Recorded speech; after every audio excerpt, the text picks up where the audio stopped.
how to record voiceover in NanoBanana AI. Here's how. To begin with, open your preferred web browser on your phone. In the search bar, type NanoBanana AI and navigate to its official website. Now to get voiceover features, you will need to use an Android feature called TalkBack. So to turn it on, open your phone settings.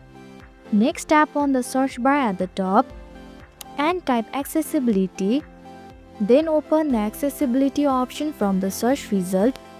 Once you are inside the menu, you will notice several tabs at the top.